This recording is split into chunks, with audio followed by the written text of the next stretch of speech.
Narito ang iyong pang-araw-araw na horoscope para sa Aquarius, para sa araw ng March 14, 2026. Sa pagpasok ng magandang umagang ito ng March 14, makakaramdam ka ng isang sariwang daloy ng inspirasyon na mag-uudyok sa iyong mag-isip ng labas sa nakasanayan at sumubok ng mga makabagong pamamaraan sa iyong buhay. Ang mga planeta ay nagkakaisa upang bigyan ka ng isang pambihirang talas ng isip na makakatulong sa iyo na makita ang mga solusyon sa mga problemang dati ay tila napakahirap lutasin. Kaya naman mainam na gamitin ang bawat sandali ngayong maghapon upang yakapin ang iyong pagiging kakaiba. Huwag kang matakot na ipakita ang iyong tunay na kulay dahil ang kislap ng iyong orihinalidad ay magsisilbing gabay para sa mga taong naghahanap ng bagong direksyon at inspirasyon sa kanilang sariling mga pakikipagsapalaran sa mundong ito sa bawat oras. Pagdating sa iyong karera at mga tungkulin sa trabaho, ang petsang ito ay naghahandog ng isang napakahalagang pagkakataon kung saan ang iyong kakayahan sa teknolohiya at ang iyong mabusising paraan ng pagbuo ng mga kakaibang konsepto ay lubos na mapapansin ng iyong mga kasamahan.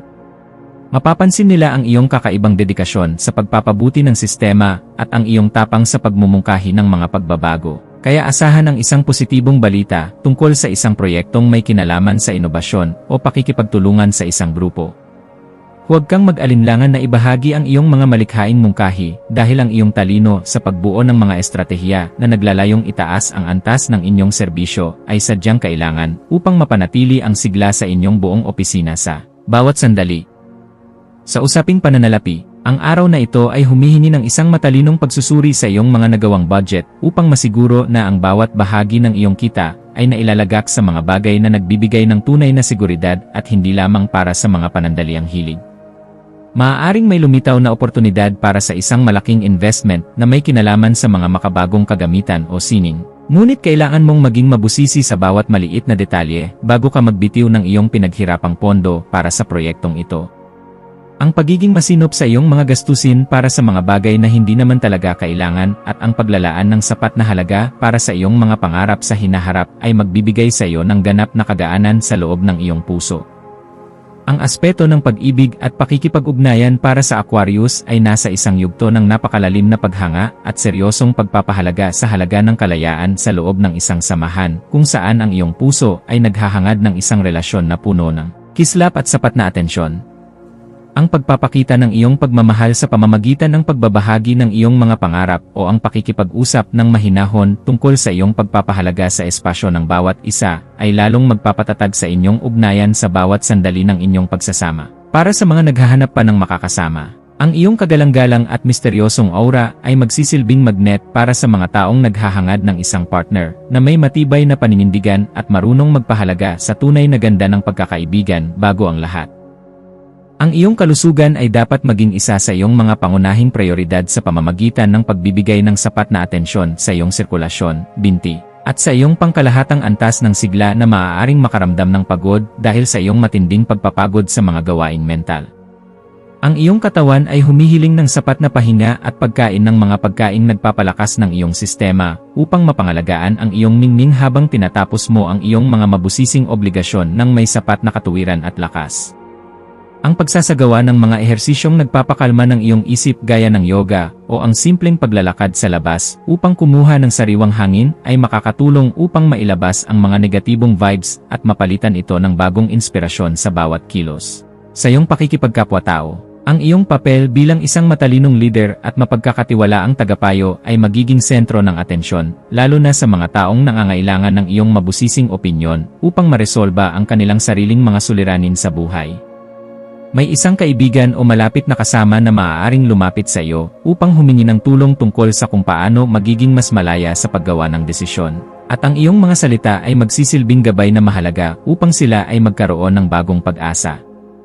Maging mapagmasid sa bawat pakikipag-usap dahil ang bawat impormasyon na iyong ibabahagi ay nagtataglay ng kapangyarihan na makapagpabago ng pananaw ng iba nang may sapat na pagkilala sa kanilang sariling kakayahan at kalayaan sa bawat hakbang na gagawin. Ang iyong malikhaing isipan ay magkakaroon ng pambihirang kislap sa hapon, lalo na sa mga gawaing may kinalaman sa teknolohiya, pagdidisenyo, o anumang paraan ng pagpapahayag na nagpapakita ng iyong pagiging mabusisi sa paggawa ng mga bagay na kakaiba at kapansin-pansin sa paningin ng marami.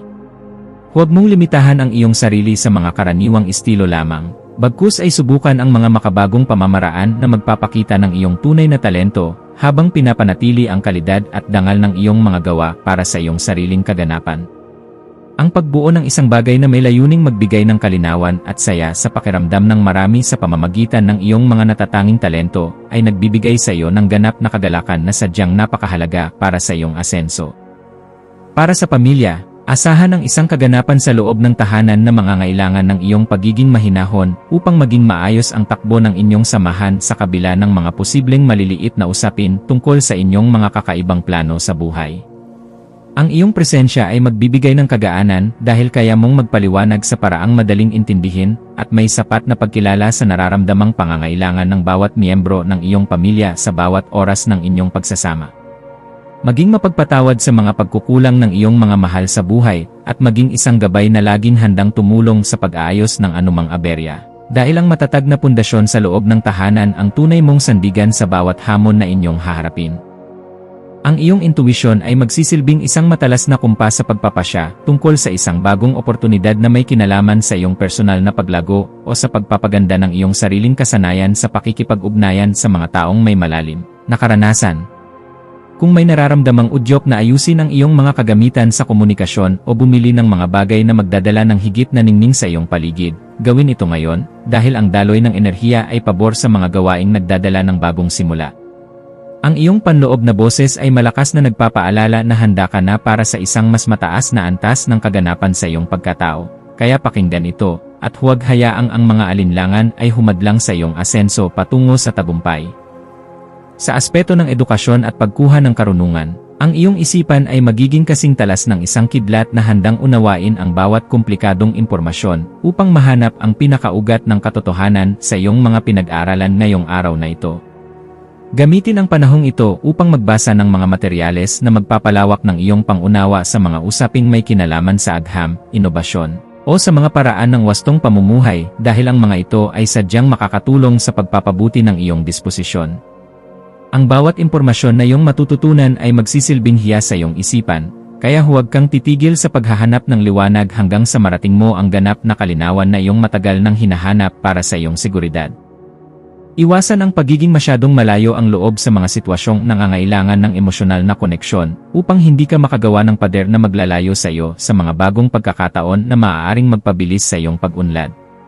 Ang pagpapanatili ng isang balanse sa pagitan ng iyong pagiging mabusisi sa iyong mga mitiin at ng iyong pagiging mahinahon sa pakikitungo sa iba ay isang kasanayan na dapat mong pagtuunan ng pansin ngayong araw upang mas lalo kang irespeto ng lahat. Ang pagpili sa kung ano ang nakakabuti sa iyong pangmatagalang mitiin nang hindi isinasakripisyo ang iyong mga prinsipyo ay magbibigay sa iyo ng mas mabilis na resulta at mas malalim na kagalakan sa bawat sandali ng iyong pakikipagsapalaran. Ang iyong espiritual na aspeto ay nangangailangan din ng pagkalinga sa pamamagitan ng paghahanap ng sandali ng katahimikan sa gitna ng iyong abalang schedule upang muling makakonekta sa iyong panloob na lakas na nagbibigay ng direksyon sa iyong buhay. Ang pagninilay-nilay tungkol sa iyong mga tunay na hangarin para sa isang makabuluhang pamumuhay na puno ng kislap ng katotohanan ay magbibigay sa iyo ng sagot kung bakit kailangan mong maging matatag at kung paano mo magagamit ang iyong talino para sa kabutihan. Ang pagpapasalamat sa bawat biyaya, maliit man o malaki, na iyong natatanggap ay magbubukas ng pinto para sa mas marami pang milagro, kaya panatilihin ang iyong integridad at ang iyong pagiging marangal sa lahat ng pagkakataon na ibinibigay sa iyo. Maging mapagmasid sa mga dokumento, email, o mga mensaheng iyong matatanggap ngayong hapon, lalo na ang mga may kinalaman sa iyong mga personal na proyekto, kontrata sa trabaho, o mga legal na usapin na may kinalaman sa iyong mga ari-arian. At siguraduhin na naintindihan mo ang bawat detalye.